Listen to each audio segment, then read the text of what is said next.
The sea is restless tonight, its dark waves whispering secrets of a time when longships ruled the horizon.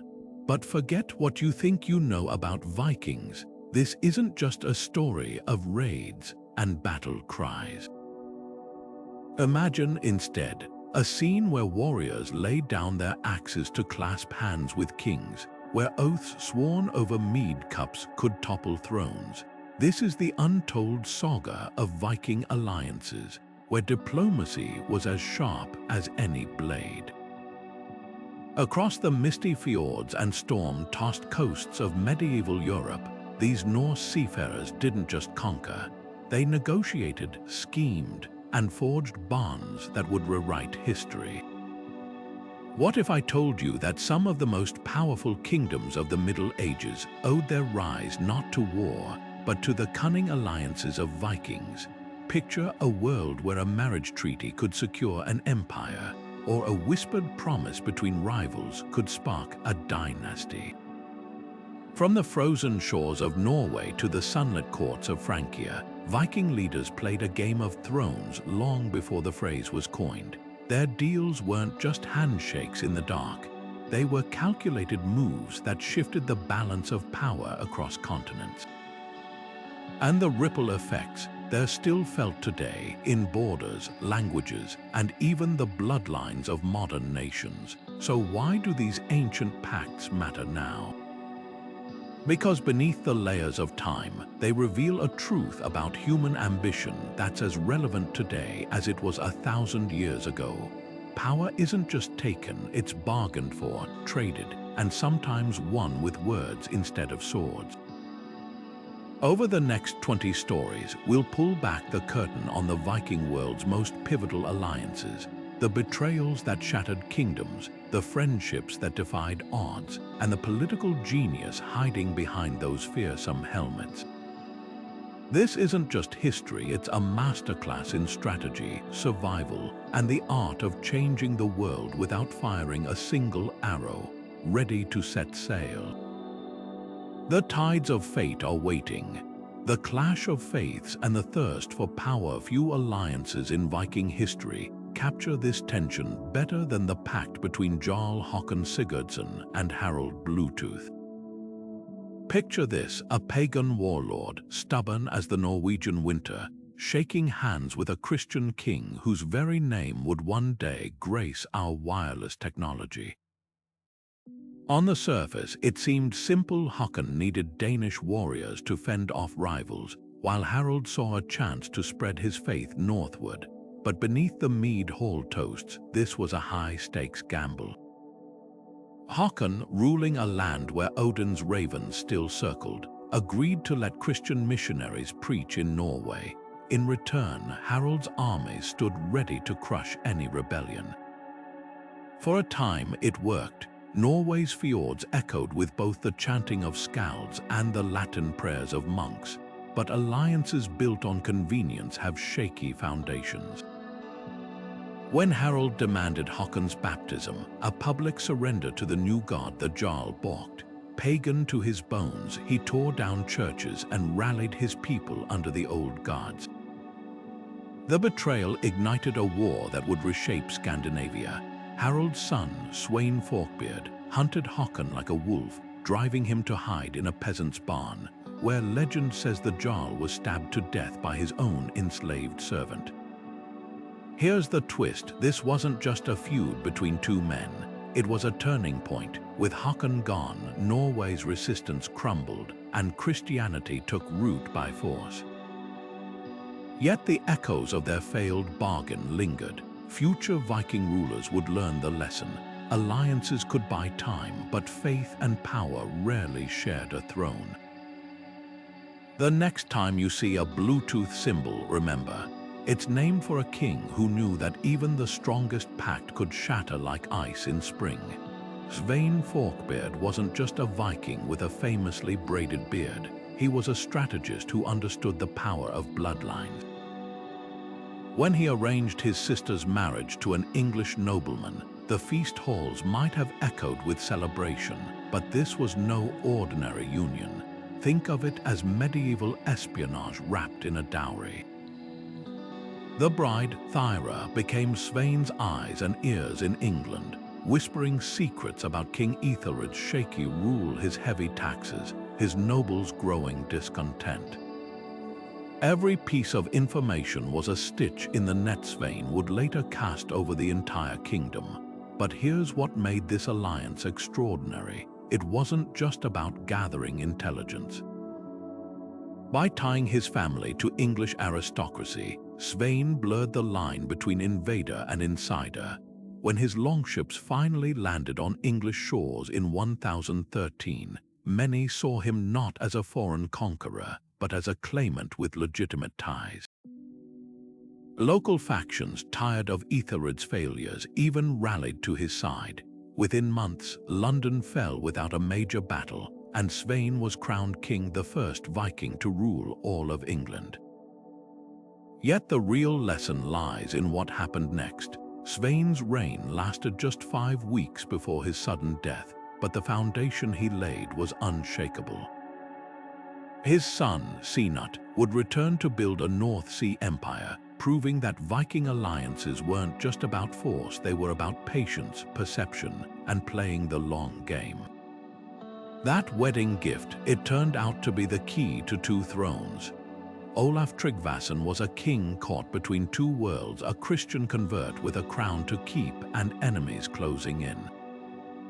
When Norwegian chieftains rose against him, he didn't just call for reinforcements.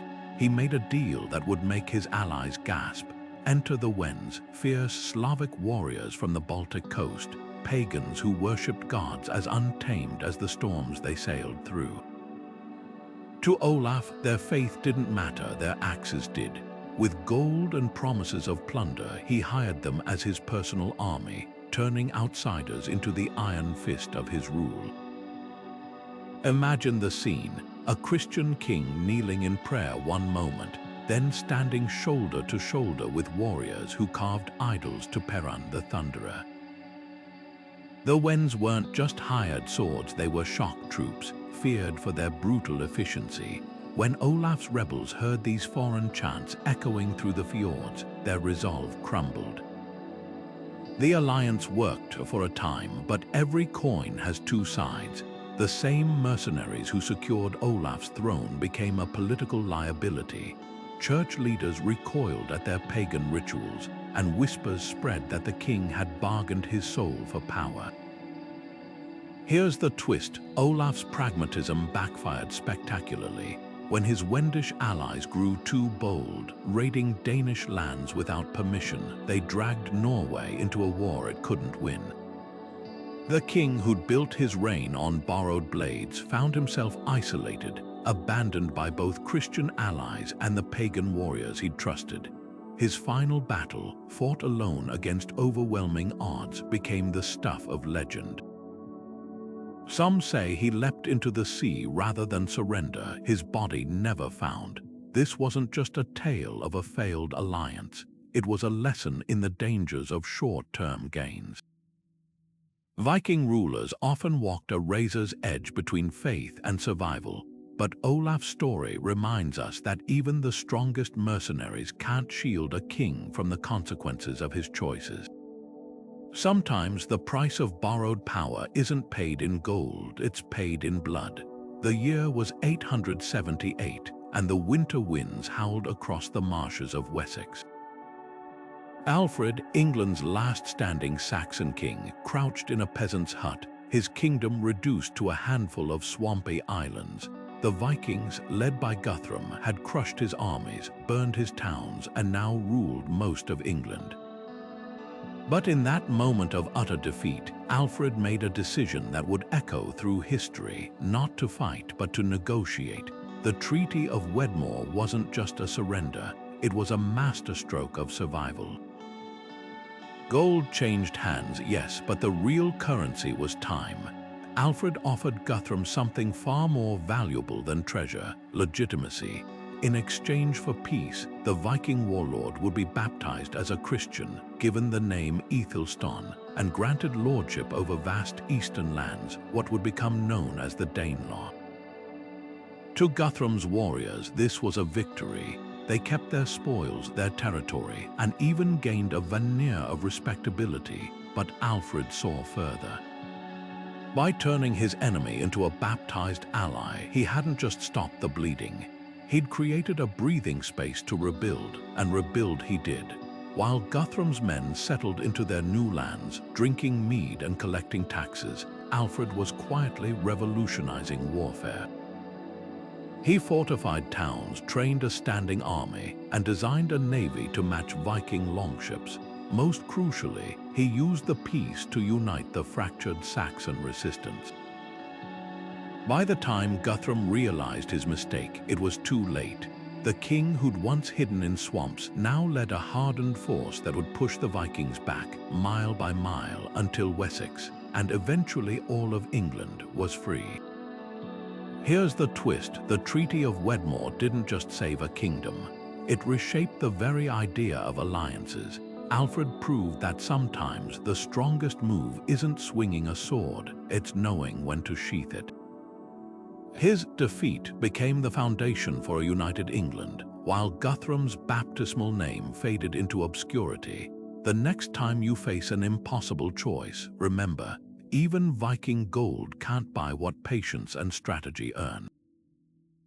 The golden domes of Constantinople shimmered like a mirage in the distance as Oleg of Novgorod's longships sliced through the Bosporus. But this wasn't a raid, it was a royal invitation. In the 9th century, the Byzantine Empire faced threats from all sides, and Emperor Leo VI needed warriors who feared neither death nor deception. Who better than the Ruse Vikings, whose reputation for brutality was matched only by their hunger for gold? What began as a simple trade agreement, furs and slaves for silk and silver, soon transformed into one of history's most unlikely military partnerships. The Varangian Guard wasn't just another mercenary unit. Picture towering Norsemen, their axes polished to a mirror shine, standing shoulder to shoulder with silk-clad Byzantine courtiers. These warriors swore oaths directly to the emperor, becoming his personal shield against assassins and usurpers. Their loyalty came at a price: chests of gold so heavy it took 3 men to carry them, but it was worth every coin. While Byzantine nobles schemed in shadowed corridors, the Varangians cared only for their sworn duty. They couldn't be bribed, couldn't be swayed by politics, because they answered to one thing alone: honor bound by steel. Here's what made this alliance endure when others crumbled. The Byzantines didn't try to tame their Viking allies, they unleashed them. When rebels threatened the throne, it was the Varangians who crashed through palace doors like a winter storm. When the treasury needed guarding, these were the men trusted to sleep atop mountains of gold without stealing a single coin. Their legendary axes became symbols of imperial might, so feared that the mere sight of them could quell riots before they began. But the real genius lay in the details. The Byzantines gave these foreign warriors something no Scandinavian king could offer: prestige on a world stage. A Varangian returning home wore fabrics finer than any Jarl's, his arms ringed with gold that whispered of distant splendors. Soon, young Norse nobles saw service in Constantinople not as exile, but as the ultimate proving ground. For 3 centuries, this exchange continued: Viking strength for Byzantine wealth, each generation of guardsmen binding the two cultures tighter. The lesson: true alliances aren't about changing your ally's nature, but harnessing it. The Byzantines didn't make Vikings less Viking, they made their ferocity priceless. And in doing so, they built a guard that outlasted dynasties, proving that sometimes the sharpest weapon in an empire's arsenal isn't a sword, but a handshake across civilizations. Cnut the Great didn't just win a crown, he rewrote the rules of Viking power. When his father, Svean Forkbeard, died suddenly after barely 5 weeks on England's throne, most expected the young prince to fade into obscurity. But Cnut had a vision far grander than mere conquest. In 1016, after years of grueling warfare, He stood victorious over King Edmund Ironside, but instead of slaughtering his rivals, he offered a deal. The Treaty of Olney split England between them, a temporary fix that became permanent when Edmund died weeks later. Yet Cnut's real masterstroke came not on the battlefield, but in the marriage bed. By wedding Emma of Normandy, the widowed Anglo-Saxon queen, he didn't just gain a consort, he inherited her political network, her ties to Normandy, and crucially, her claim to legitimacy in the eyes of England's nobles. This was no love match. Emma, twice a queen and sharper than any sword, understood the game. She negotiated terms that would make a modern diplomat blush. Her sons by Cnut would inherit before any of his existing heirs, ensuring her bloodline's survival. Together, they crafted a dual image, Cnut as the pious Christian king, building churches and weeping at the tomb of Saint Edmund, the very saint king his father had once defied, while Emma played the cultured Norman noblewoman, softening his Viking edges. It worked. Within years, the man who'd arrived as a foreign conqueror was being hailed as a just ruler, his Danish and Anglo-Saxon subjects bound by law rather than fear. But Cnut's ambitions stretched far beyond England's shores. With a flick of political genius, he turned his sister's marriage to the Norwegian Jarl Erik Haakonsson into a lever for control. When Norway's throne later fell vacant, that family tie gave Cnut the pretext to invade, folding it into his growing empire. He repeated the trick in Denmark, using alliances with German bishops to secure his brother's hold there. The result, a North Sea superstate, its trade routes humming with silver, wool, and influence, its courts filled with scholars from across Europe. Here's what set Cnut apart. He realized that an empire built only on fear would splinter the moment his back was turned. So he governed as meticulously as he'd fought. His law codes protected merchants and peasants alike. He patronized monasteries not just for show, but to staff his bureaucracy with literate monks.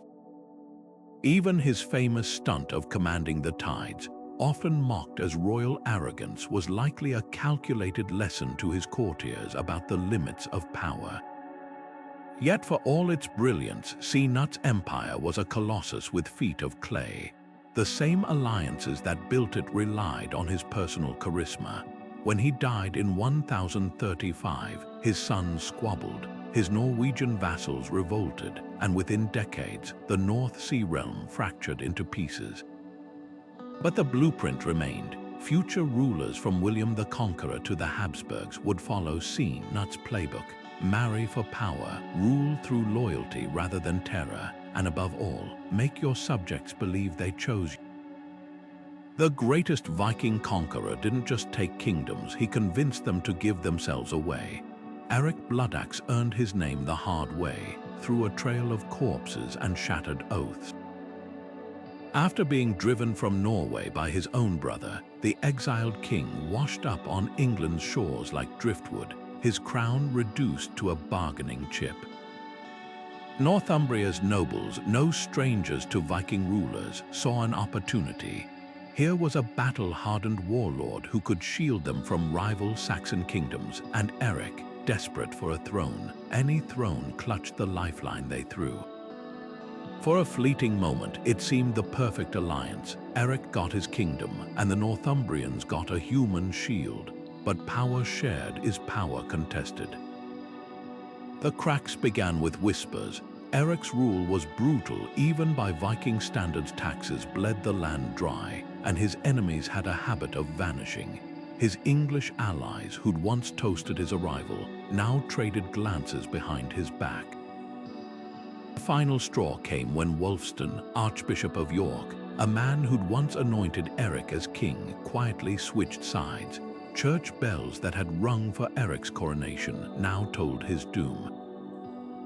In 954, as Eric rode through the mist-shrouded hills near Stainmore, his own retinue melted into the fog. Ambush wasn't just likely, it was inevitable. The man who'd survived a dozen battles fell to blades wielded by those who'd sworn to protect him. But this wasn't just the end of a king, it was the collapse of an era. With Eric's death, Viking rule in York crumbled like rotten timber. The lesson: alliances built on mutual desperation rarely outlast the crisis that forged them. Northumbria's nobles had gambled that they could control the storm Eric brought, only to learn too late that some tempests can't be steered, and Eric. He'd mistaken a throne for a home, forgetting that no crown sits securely without roots. His bloodied axe, once the terror of the North, now rests in quiet irony. The weapon that carved his legend couldn't save him from the betrayal of borrowed loyalty. The echoes of his fall resonate in boardrooms and battlefields alike. Power taken is fleeting, but power earned, that's the kind even time struggles to erode. Ireland in the year 902 was a chessboard of warring kingdoms, each move calculated to outmaneuver the High King's grip. Serbal mac Muayocaine, the ambitious ruler of Leinster, knew the rules of the game and when to break them. Faced with the towering authority of Flann Sinna, the High King who demanded tribute and loyalty, Serbal made a choice that would send shockwaves through the island. He reached out to the very men most Irish lords cursed in their prayers, the Vikings of Dublin. This wasn't just desperation, it was cold political calculus. The Norse settlers in Dublin, led by the shrewd warlord Embark, had spent decades weaving themselves into Ireland's power struggles. They weren't mere raiders anymore, they were landlords, traders, and sometimes even allies. Serbal recognized what others refused to admit. Viking axes could be rented as easily as they were feared. The pact they forged was simple but explosive. Leinster's Gaelic warriors would fight alongside Dublin's Norse elite, their combined forces marching under a banner of mutual spite toward the High King's stronghold at Tara. The clash that followed wasn't just a battle, it was a reckoning. Flann Sinna, accustomed to bows scraping before his throne, found himself outmaneuvered by an enemy he'd underestimated. Serbal's forces, bolstered by Viking ferocity, shattered the High King's army, sending him fleeing into the wilderness. For a brief, dizzying moment, the alliance worked. Dublin's longships patrolled Irish coasts with Serbal's blessing, while Gaelic chieftains dined in halls where Old Norse and Gaelic mingled like smoke from the same fire. But alliances built on shared enemies rarely outlast their victories. Within 2 years, the cracks became chasms. The Vikings, now overconfident, began raiding Leinster's own churches, a step too far for Serbal's Christian sensibilities. Meanwhile, Flann Sinna, humiliated but not broken, whispered promises of land and silver to turn Serbal's allies against him. The final blow came when the very Dublin Vikings who'd fought beside Leinster suddenly found it profitable to switch sides. By 904, the Norse were expelled from Dublin entirely, their settlement burned to the ground. What's fascinating isn't that the alliance failed, it's that it happened at all. Serbal's gamble revealed a truth Ireland's chroniclers often ignored. Vikings weren't just monsters in sagas, they were players in a game where power trumped bloodlines. Future Irish kings would remember this lesson, sometimes marrying Norse daughters, sometimes hiring their mercenaries, always understanding that in the scramble for a crown, the enemy of your enemy could be for a price your friend.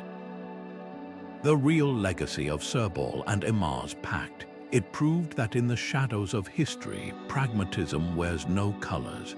The Seine River ran red with blood in the summer of 911, its waters choked with the wreckage of Viking raids. Paris had barely survived its latest siege, and Charles the Simple, a king whose name belied his cunning, faced a choice: keep fighting an unwinnable war or make a deal with the devil. He chose the latter. That autumn, on a dirt-strewn riverbank near Chartres, the most feared Viking in Francia knelt before the French crown. Rollo, a warrior so massive no horse could carry him, bent his knee, but not without conditions. The treaty they struck that day would alter the map of Europe forever. Here's what made this alliance extraordinary. Charles didn't just pay Rollo to leave. He offered him a duchy fertile lands along the Seine's mouth with one catch. The Vikings must convert to Christianity and defend Francia from future raids. To Rollo's men, it was a staggering offer. These were warriors who'd spent lifetimes taking what they wanted by force. Now, a king was handing them legitimacy on a silver platter. But Rollo, wiser than his reputation suggested, saw beyond the immediate prize. Land was fleeting, a dynasty was eternal. The baptism that followed was pure political theater. When Rollo was told to kiss the king's foot as part of the oath, legend says he yanked Charles's leg upward, sending the monarch tumbling, a not-so-subtle reminder that power flows both ways. Yet the pact held. Rollo's Vikings settled the land they'd once ravaged, marrying local women, adopting Frankish customs, and building castles that blended Norse pragmatism with French grandeur. Within decades, Normandy wasn't just a Viking colony, it was a cultural crucible where Scandinavian resilience met continental sophistication. But the true measure of this alliance, its unintended consequences. Rollo's great-great-great-grandson, William, would use Normandy as a springboard to invade England in 1066, stitching Norse and French bloodlines into the tapestry of British monarchy. The same Vikings who'd terrorized Europe became its architects, their descendants shaping laws, languages, and borders we recognize today. Charles and Rollo's deal proves a timeless truth. The strongest alliances aren't just about ending conflicts, they're about redirecting energy. The king didn't eliminate a threat, he harnessed it, turning wolves into watchdogs. And Rollo, he traded a pirate's fleeting glory for something far rarer, a legacy that outlived empires. Sometimes history's most enduring changes begin not with a battle cry, but with a handshake steeped in mutual distrust. Malcolm II of Alba had a problem no amount of Scottish steel could solve. His kingdom, pressed between Viking warlords to the north and Saxon rivals to the south, needed breathing room not just for his reign, but for generations to come. So in the year 1008, he made a move that would make his ancestors blush. He offered his own daughter, a princess of Gaelic blood, to Sigurd the Stout, the Norse earl ruling the Orkney Islands with an iron fist. This wasn't just a marriage, it was a political earthquake. Sigurd, a descendant of Norse raiders who'd carved their names into Scotland's coasts, saw the union as his golden ticket. By binding his lineage to Scotland's royal house, he transformed from a coastal predator into a kingmaker. The wedding feast itself must have been a spectacle, Gaelic bards trading verses with Norse skalds, Christian crosses hanging beside Thor's hammer amulets. But the real magic happened decades later when their grandson Thorfinn rose to power. Thorfinn the Mighty didn't just inherit two bloodlines, he fused them. Fluent in Old Norse and Gaelic, he ruled a realm stretching from the Orkneys to the River Tay, his court a vibrant mix of Celtic monks and Viking warriors. His coins bore both Celtic knots and Norse runes, a visual manifesto of unity. When he built Christchurch in Bursay, its architecture blended rounded Norse towers with Gaelic stonework, a physical testament to his dual identity. But here's where the alliance proved its genius. Thorfinn didn't merely tolerate his mixed heritage, he weaponized it. To his Norse subjects, he was a fearsome sea king, leading raids as far as Ireland. To the Gaels, he was a just ruler protecting monasteries his Viking ancestors would have pillaged. This duality gave him something rare in medieval politics: flexibility. When Norwegian kings demanded fealty, he pointed to his Scottish crown. When Scottish rivals challenged him, his Viking fleet stood ready. the ripple effects reshaped Scotland's destiny. Thorfinn's descendants would intermarry with the Scottish royal family, eventually producing kings who ruled a united Alba. The Norse Gaelic culture he championed thrived in places like the Hebrides for centuries, its echoes lingering in place names, folklore, and even the fiery red hair still common in northern Scotland today. Malcolm's Gamble reveals a truth we often forget. The strongest borders aren't drawn on maps, but in bloodlines and shared stories. By embracing his enemy's son as his grandson, he didn't just secure peace, he created a lineage that would outlast swords and treaties. Sometimes the most enduring conquests begin not with a battle cry, but with a wedding vow. Harald Hardrada's name alone struck fear across the north, Hardrada meaning hard ruler for good reason. But before he ever set foot on English soil to claim a crown, his path to power wound through the sun-baked streets of Constantinople. At just 15, exiled from Norway after his half-brother's death, Harald didn't just seek refuge in the Byzantine Empire, he turned it into a finishing school for kings. Enlisting as a mercenary captain, he led the Varangian Guards' elite troops through battles from Sicily to the Holy Land, his tactical brilliance earning him a nickname, the Thunderbolt of the North. The Byzantines got more than they bargained for with this Viking. Emperor Michael IV prized Harald's ruthlessness, deploying him to crush rebellions and plunder enemy cities. In return, Harald amassed a fortune gold so vast it had to be shipped back to Kiev in convoys, funding his future ambitions. But beneath the glittering surface, tensions simmered. Byzantine politics were a viper's nest of betrayal, and Harald, though indispensable, remained an outsider. When Michael died suddenly, his successor, Empress Zoe, saw the towering Norse warlord as a threat rather than an asset. Accused of embezzlement, a charge likely fabricated, Harald found himself rotting in a dungeon, his loyalty repaid with chains. What happened next was pure Hardrada. According to sagas, he blinded his jailer and staged a daring escape, swinging from rope to rope across Constantinople's rooftops before commandeering a ship. But the real lesson wasn't in the theatrics, it was in the cold calculation that followed. Harald didn't just flee, he raided Byzantine ports on his way out, seizing additional treasure as poetic revenge. The man who'd once fought for the empire now burned its coastal towns, a stark reminder that Viking alliances were never permanent. This chapter of Harald's life reveals a paradox at the heart of foreign service. The skills that made him invaluable, his brutality, his strategic mind, also made him dangerous to those who hired him. The Byzantines learned too late that you can't tame a storm, and Harald learned that imperial patronage came with invisible strings. Yet without those years in Constantinople, he'd never have had the resources or the reputation to challenge for Norway's throne, and later England's. His story is a masterclass in turning betrayal into fuel, proving that sometimes the greatest kingdoms are built with gold earned in someone else's wars.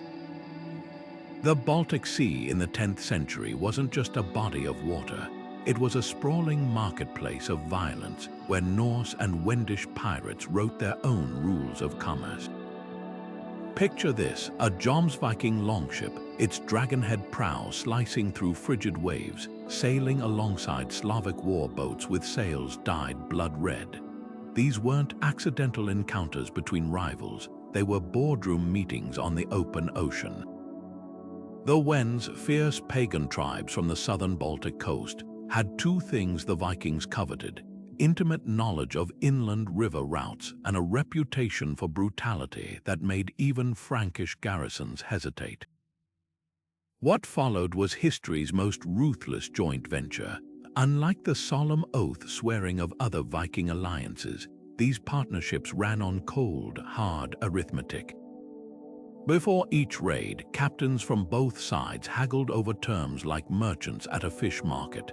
The Jomsvikings might demand 60% of silver taken from churches, while the Wends negotiated for first pick of enslaved captives.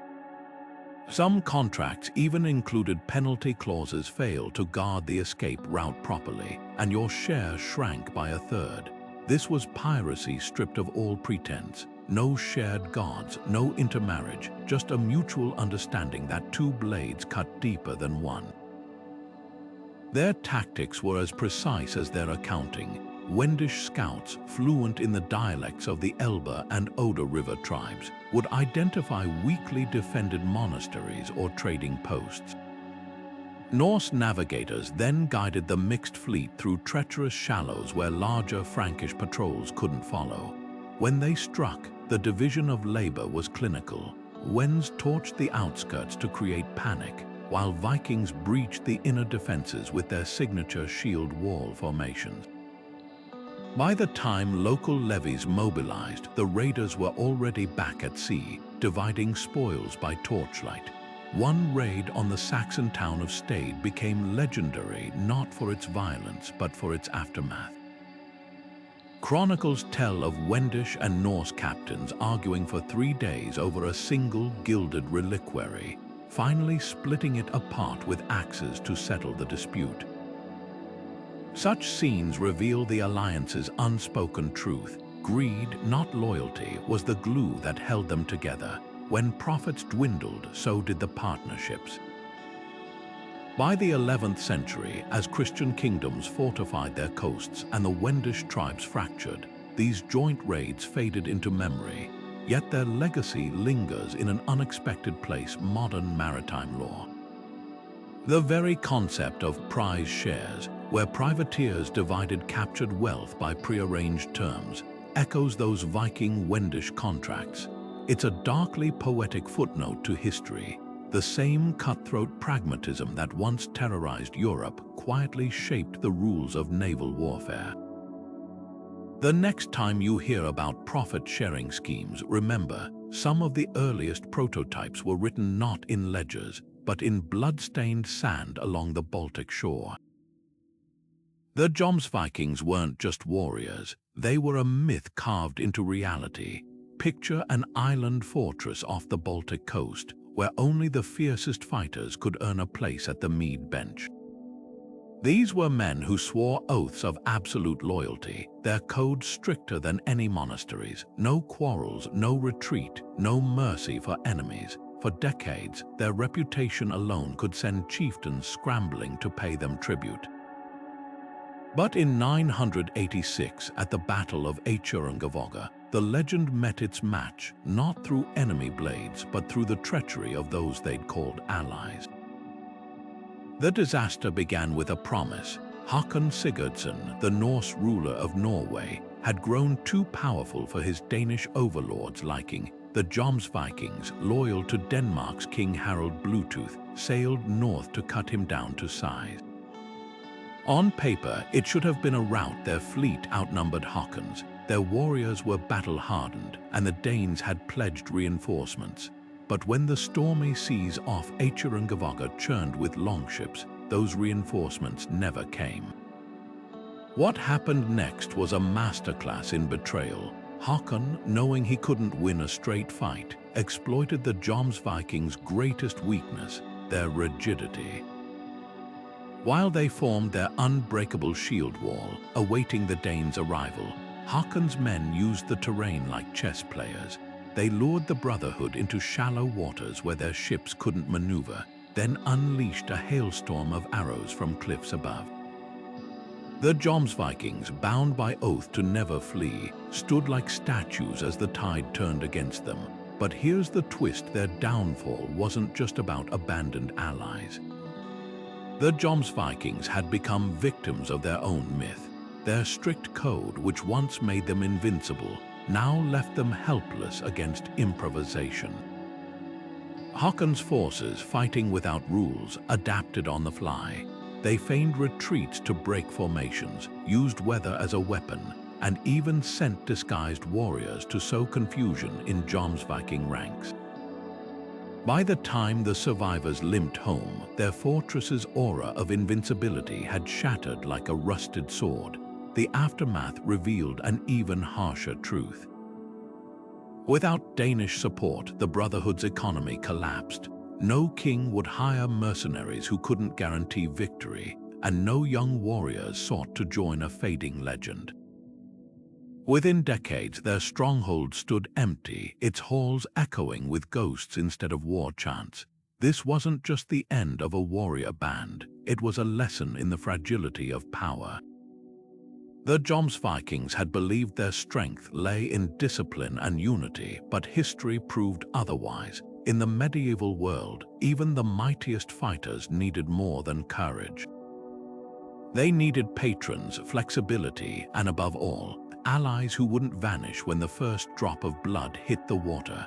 Their story lingers as a warning. No fortress, no matter how well built, can withstand the erosion of broken trust. Iceland in the 13th century was a land balanced on a knife's edge. For 300 years, its independent chieftains had ruled through a fragile web of alliances, settling disputes at the Althing, their open-air parliament.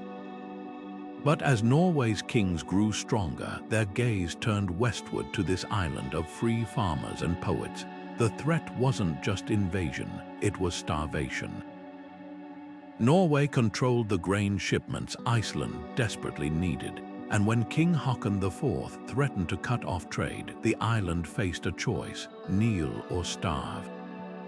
What followed wasn't a conquest, but a masterclass in pragmatic surrender. The negotiations lasted years, with Icelandic envoys shuttling between Reykjavik and Bergen like pieces on a chessboard. The terms they hammered out were revolutionary. Iceland would swear fealty to Norway, but unlike other conquered lands, it kept its laws, its language, and even its traditional governance. In exchange, Norwegian merchants would keep the island fed, and Icelandic chiefs gained something priceless: access to European trade networks. For King Haakon, it was a prestige victory without the cost of war. For Iceland's leaders, it was survival wrapped in the thinnest veil of independence. But here's what made this alliance extraordinary: the absence of swords. When the final agreement was sealed in 1262, there were no burnt farms, no slaughtered rebels, just a handful of parchment documents changing hands. Even the ceremonial submission was carefully staged. The Icelandic chronicles note that when their representatives knelt before Haakon, they did so on a cloth spread over the snow, a symbolic gesture that they bowed to the king, but not to the earth itself. The real test came afterward. Norwegian governors sent to Iceland quickly learned that ruling this island required a lighter touch. When one overzealous official tried to impose new taxes, the Althing simply refused to enforce them, and Bergen backed down. The lesson: Iceland's chiefs had traded a crown for their autonomy, but they'd negotiated from a position of cultural strength. Their sagas, laws, and even their grudges remained untouched. This quiet annexation reshaped Nordic history. While other Viking realms fell to bloodshed, Iceland's transition proved that power could flow through ink as well as iron. Centuries later, when Norway itself fell under Danish rule, Iceland's unique status endured a testament to the art of bending without breaking. The next time you hear about Viking ferocity, remember, their greatest weapon wasn't always the axe. Sometimes it was the unspoken understanding that even the mightiest king needs willing subjects. Far from the roar of battle and the clatter of swords, another kind of Viking alliance thrived in the silent, snow-draped forests of the north. While sagas glorify raids and royal marriages, the quieter partnership between Norse traders and the indigenous Sami people built fortunes that outlasted any battlefield victory. Picture a winter market deep in Lapland, where Viking blacksmiths laid out gleaming iron tools beside reindeer hides so thick they could stop an arrow, a trade born not from conquest but mutual need. The Sami, masters of the Arctic wilderness for centuries before Vikings arrived, held two things Scandinavians craved: pelts from lynx, beaver, and most prized of all, the silver-frosted winter fox. These weren't just luxury goods, they were medieval gold. A single prime fir could buy a farmer's entire harvest in the markets of Birka or Hedeby. In return, the Sami sought iron knives, cooking pots, and needles tools that transformed daily life in a land where metal was rarer than sunlight in December. But this was no simple barter system. Trust between cultures grew slowly, season by season. Norse traders learned to navigate by Sami landmarks, a twisted pine here, a glacial boulder there, while Sami hunters adopted iron traps that made their hunts more efficient. Some Vikings wintered with Sami families, sharing stories around fires where the smoke curled up through roof holes, staining the hides above. Over generations, hybrid communities emerged. At the trading post of Bjarmeland near the White Sea, archaeologists found Norse weights stamped with Sami symbols, proof of a shared economic language. The real genius of this alliance lay in its flexibility. When Christian missionaries pressured Vikings to abandon pagan Sami contacts, trade simply went underground.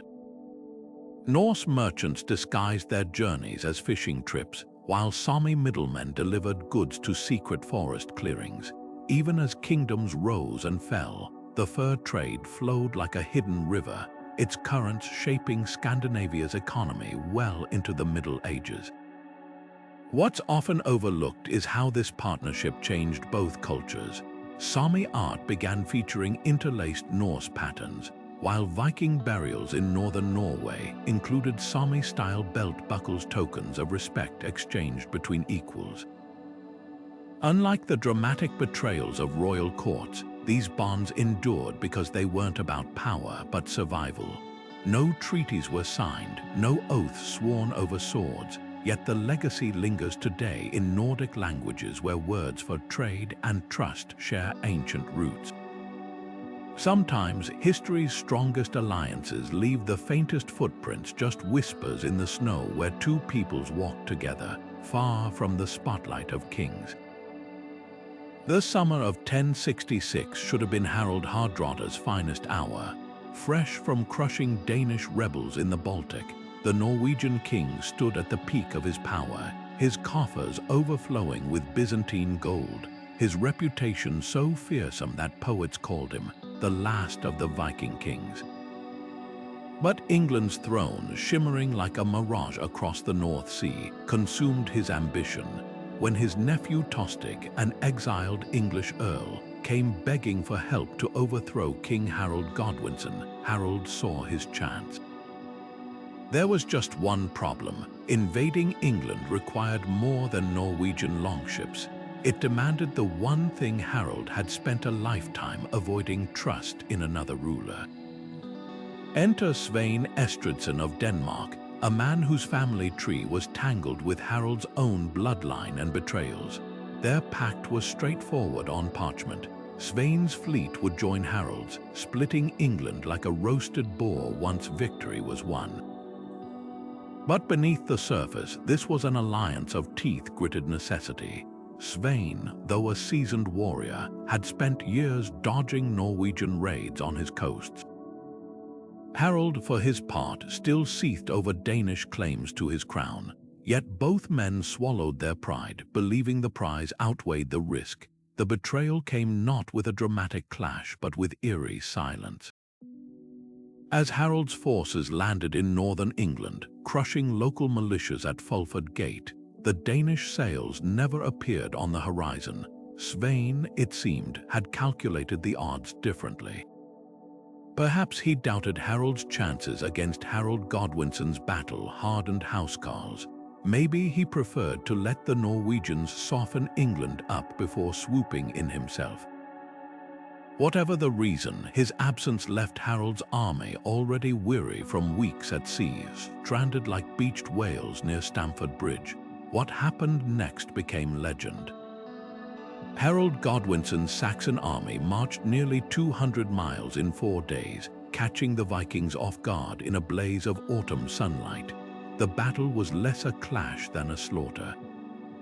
Harald, towering in his golden helmet, fought like a man possessed until an arrow found his throat. His death ripple wasn't just personal, it marked the end of Viking dreams in England. When William the Conqueror landed weeks later, he faced a Saxon army already drained by its victory over the Norse. The irony, Svean's betrayal gained him nothing. By the time his fleet finally stirred, England's crown was already clutched in Norman hands. The lesson etched in Stamford Bridge's bloodied soil was clear. In the Viking Age's twilight, even the mightiest kings couldn't rely on the old rules of alliance. Loyalty had become as fragile as a rusted mail ring, and the cost of distrust measured in kingdoms lost was higher than ever. Harald's saga, which began with escapes from Byzantine dungeons, ended on a muddy riverbank, proving that no amount of gold or glory could armor a king against the sting of a broken promise. The winds howling through the Orkney Isles carried more than salt and spray. They carried the whispers of a cultural revolution. When Earl Thorfinn the Mighty wed Ingjibjorg Finstatir, daughter of a Gaelic earl, in the early 11th century, it wasn't just a marriage, it was the collision of two worlds. On the surface, the union checked all the boxes of political convenience. Thorfinn secured peace along his Scottish borders, while Ingjibjorg's family gained a Viking shield against rival clans. But what unfolded next defied simple calculation. Their wedding feast, where Norse skalds traded verses with Gaelic harpists, became the birth cry of a hybrid civilization. Thorfinn's court in Bersay became a living experiment. Gaelic monks chronicled Norse sagas in illuminated manuscripts, while Viking shipwrights adopted Celtic knotwork for their prow carvings. The Earl himself embodied this fusion, fluent in both Old Norse and Gaelic. He ruled with a pragmatism that baffled purists. To his Norse subjects, he was a traditional sea king, leading raids down the Irish coast. To his Gaelic allies, he was a lawgiver who rebuilt monasteries his ancestors had pillaged. This duality gave him an edge no single identity ruler could match. When Norwegian kings demanded fealty, he pointed to his Scottish alliances. When Scottish lords tested him, his Viking fleet answered with thunder. The real masterpiece of these alliances lay in their generational impact. Thorfinn and Ingjibjorg's descendants didn't just inherit land, they inherited a blueprint for power. Their grandson, Magnus Erlendsson, became Saint Magnus after his martyrdom, revered by Norse and Gaels alike. Another lineage intermarried with Scottish royalty, eventually producing kings who ruled a united Alba. The artifacts tell the story. A silver brooch found in Orkney's ruins bears both Celtic spirals and Norse runes, while a Hebridean chant from the period mixes Old Norse alliteration with Gaelic laments. But here's what history often overlooks. These unions reshaped daily life far beyond politics. In Orkney's fishing villages, Norse boat-building techniques merged with Gaelic weather lore, creating vessels that could brave the North Atlantic's worst storms. The iconic Burdick bowls used for ceremonial ale blended Norse animal motifs with Celtic geometric patterns. Even language transformed, modern Orcadian dialect still carries words like piri, small from Old Norse, and strand, shore from Gaelic. The lesson etched into these windswept islands: true cultural fusion isn't about compromise, it's about creating something entirely new. Thorfinn and Ingjibjorg's descendants didn't just balance two heritages, they weaponized them, crafting an identity as resilient as the basalt cliffs they ruled from. When archaeologists unearthed a grave on Westray containing a Norse sword laid atop a plaid wool cloak, they found more than a burial. They found the DNA of an empire that understood. The strongest alliances aren't written on parchment, but woven into the fabric of lives lived together. The Dnieper River ran thick with blood in the 9th century. Its currents carrying more than fish and trade goods, they carried the ambitions of empires. Viking warriors from the north, known as the Ruse, had carved out a lucrative role as hired blades for the Khazar Khaganate, a sprawling steppe empire that controlled the vital trade routes between the Black Sea and the Volga.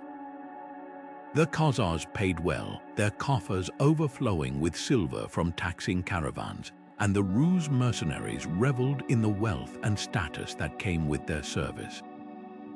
But when a new power began rising in Kiev, a rival faction of Norse warlords with dreams of their own empire, these Viking mercenaries faced a fateful choice: stay loyal to their Khazar patrons or defect to the ascendant Kievan Ruse. At first, the decision seemed obvious. The Khazars were a proven force, their capital at Ittil, a glittering hub of commerce where Jewish, Muslim, and pagan traders haggled under the watchful eyes of Turkic horsemen. The Ruse warriors who fought for them lived like kings, their belts heavy with dirhams, their halls stocked with silks and spices. But the Kievan Ruse offered something the Khazars couldn't: a chance to rule rather than serve.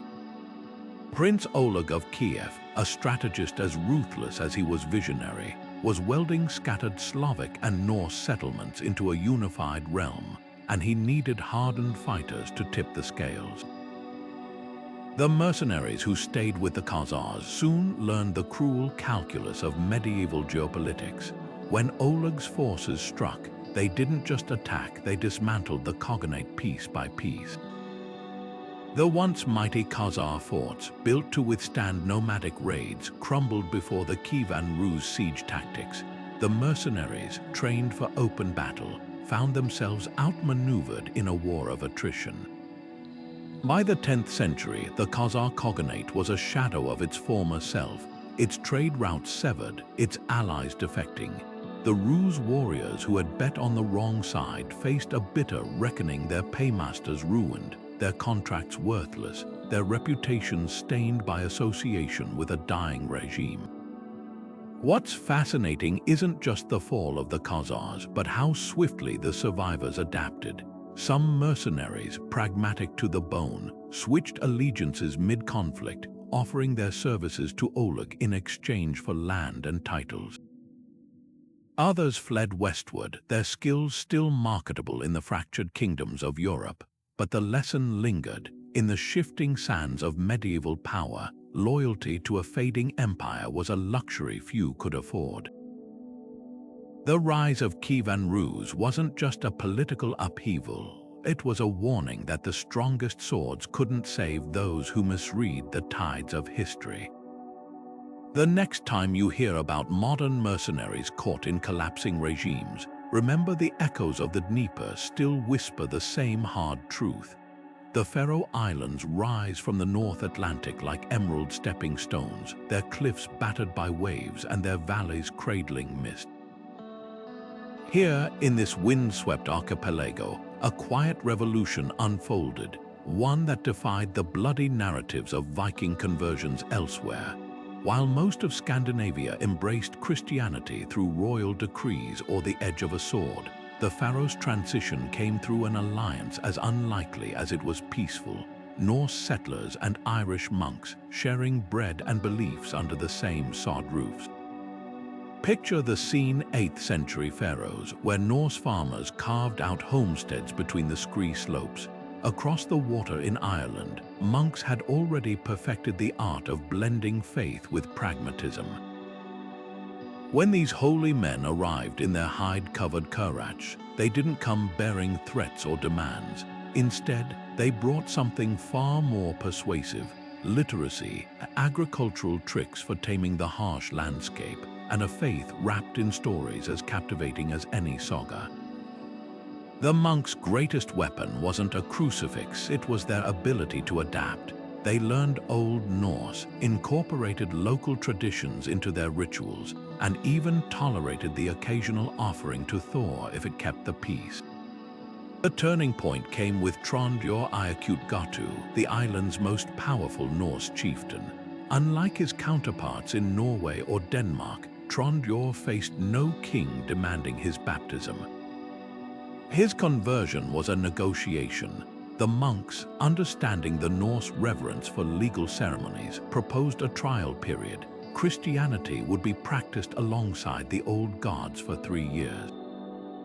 If the harvests flourished and the fishing remained bountiful, the new god would stay. Nature, it seemed, approved. When the trial ended, Tróndur himself broke the news to his people, not with a sermon, but with a feast where mead flowed as freely as psalms.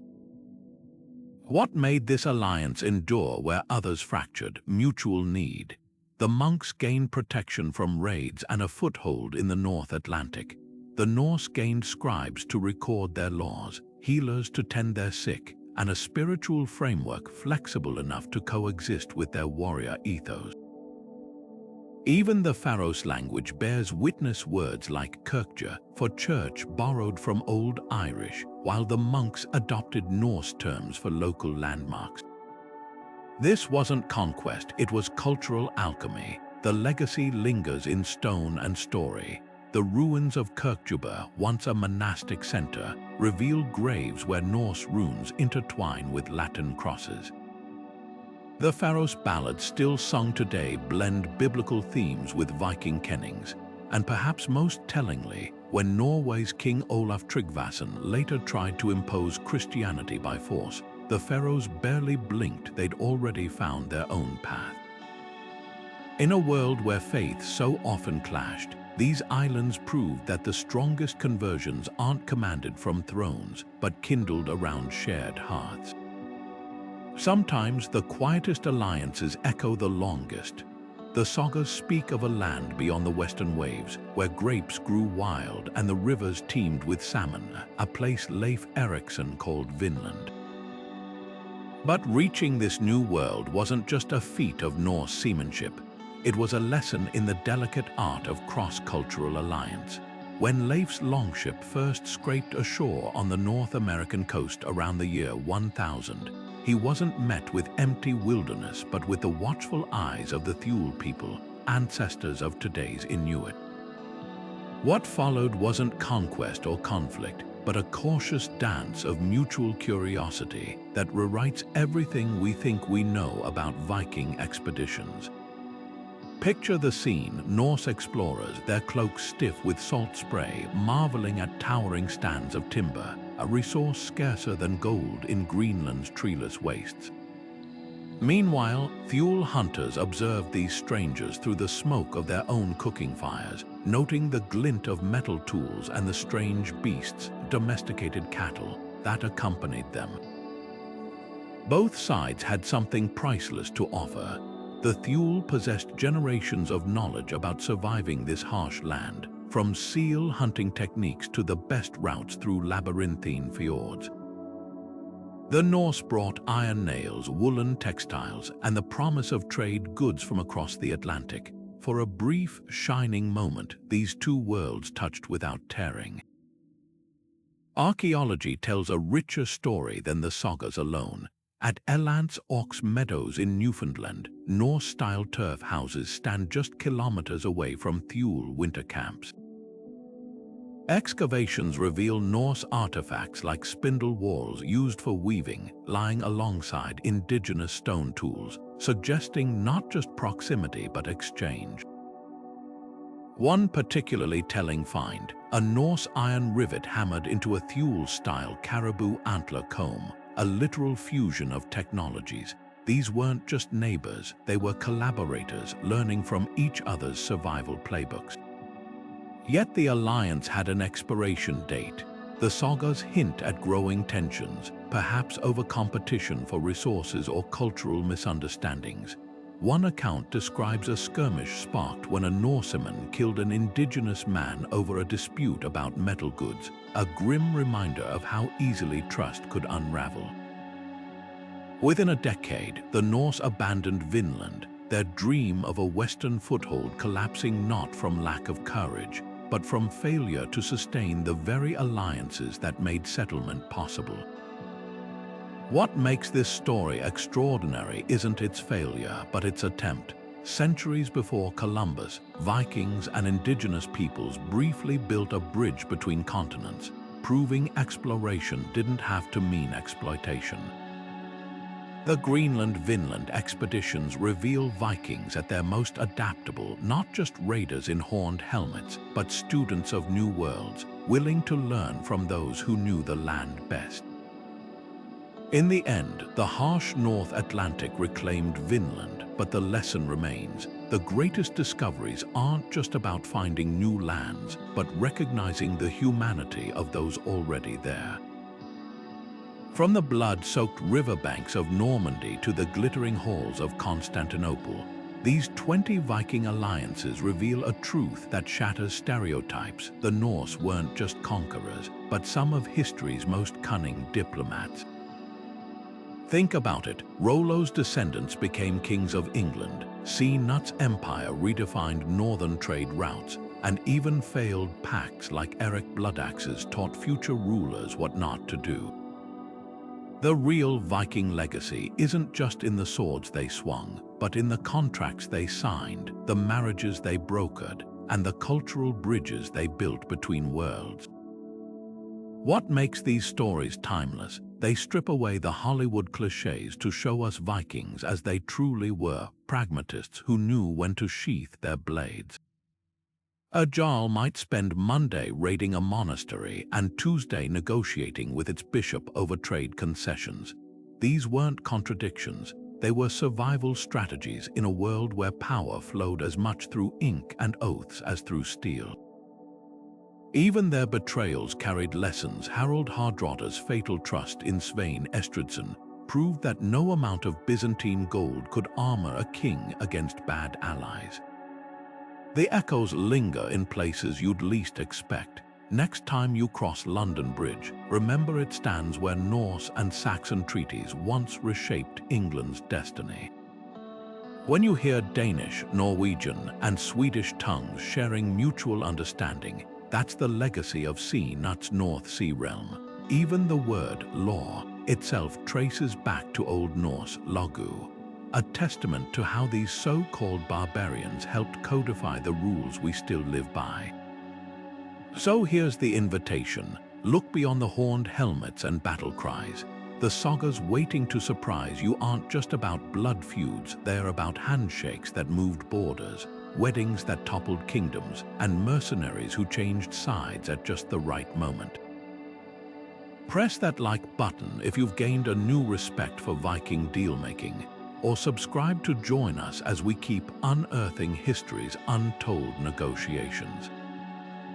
And drop a comment below which alliance left you stunned. Was it the Varangian Guards' centuries-long contract with Byzantium, or Thorfinn the Mighty's cultural fusion in Orkney? However you choose to weigh in, one thing's certain: the age of Viking diplomacy isn't over. It's just waiting for fresh eyes to rediscover it.